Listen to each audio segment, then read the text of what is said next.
I'm Jared Broyles with your morning update.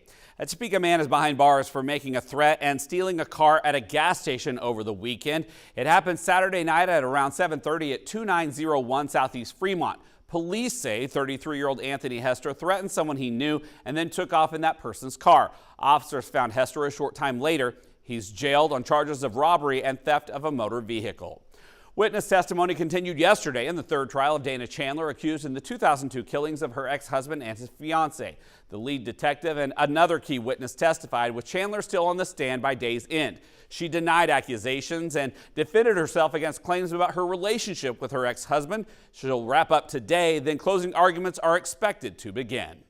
That's a look at some of your 13 News This Morning updates. You can always visit our website, WIBW.com, for more news, weather, and sports anytime, all the time. But right now, let's check in with meteorologist Doug Myers. All right, temperatures today very similar to what we had yesterday and pretty much where we're at right now, with temperatures staying steady all day.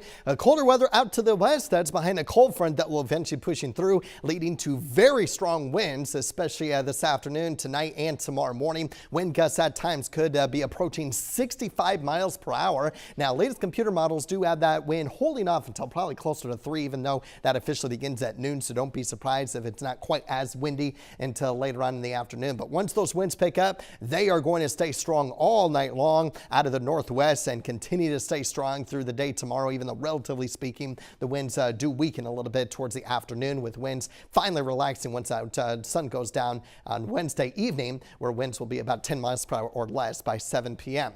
All right, now the big weather story is going to be the precipitation that we'll have between today and tonight. Staying all rain mainly for the eastern half of our viewing area during the morning hours, and then increasing out towards our western communities as we get closer to about 1-2 o'clock, and some of those storms may be strong to severe. Otherwise, that rain will continue to overspread eastward through the rest of the afternoon and evening, and then eventually, as that colder air pushes into the area, that rain changes over to snow. The pink that you see here along Highway 75 at 8 o'clock, I think that's more of that rain-snow mix. I don't really expect a whole lot of ice accumulation in the form of sleet or freezing rain, so it's going to be a rain-snow mix and eventually change into all snow by the late evening hours. Most of the snow should be out of the area by about 3-4 o'clock in the morning, and certainly dry by 6 a.m. But of course, temperatures in the 20s and wind chills in the low to mid-teens. Meanwhile, there's a marginal risk of severe weather. I think if we do get any severe thunderstorm warnings, it's going to be due to wind, maybe some hail.